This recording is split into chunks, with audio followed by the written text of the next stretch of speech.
kining yuta sa daang tugon mao ni yapon-apod nga panunundon sa katawan sa Israel. Apan sa bagong tugon dili kini material nga yuta kundi si Kristo nga malangkugon sa tanan, ingon nga espiritong tagatag og kinabuhi.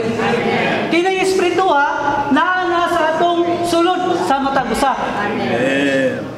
Walay kalainan sa matag usa nato kundi parihara kining kinabuhi nga naa nato mga igsoon. Way problema karon ang mayong yuta nga si Kristo.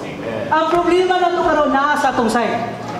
Kaya depende kini sa atong pagpahimulos, pagtikad ninyo sa daang tugon, kung ang mga katawan sa Israel, kung tapulan, siyempre, wala'y madala. Inigabot sa dako nga pista, sa tabernakulo, tungod kay wala naghago, wala nagugman. Maulit, ginasig ta sa mga magtuto sa bagong tugon, nga di na ita maayo magtinapulan, kundi magkugihan ta nga mapahimulos ni mayong yuta nga si Kristo ingon nga malangkubong sa tanan. Mga igsoon, matinghata kay bago pang magtotoo ang ilang pagpahimulos sa Ginoo tinuray.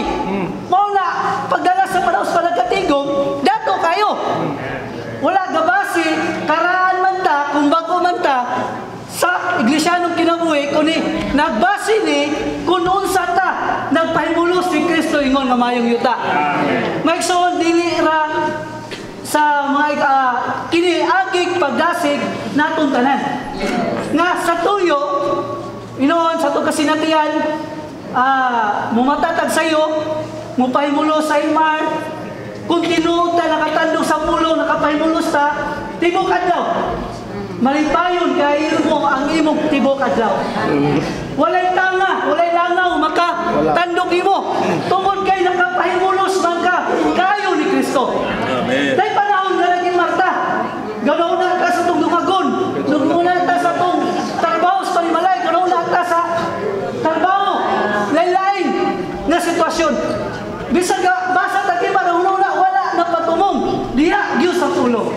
Mao ni si Jeremias, lami kayo ang iyang kasinatian kay tapis pa sa dugos ang pulong sa Dios.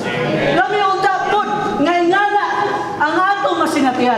Siguro nay nakasinati nini. But ang problema adlaw-adlaw bata nakasinati nga ang pulong sama ba? Tapis pa sa gatas at sa dugos. Maigsoon natandog kay ko ni bayna.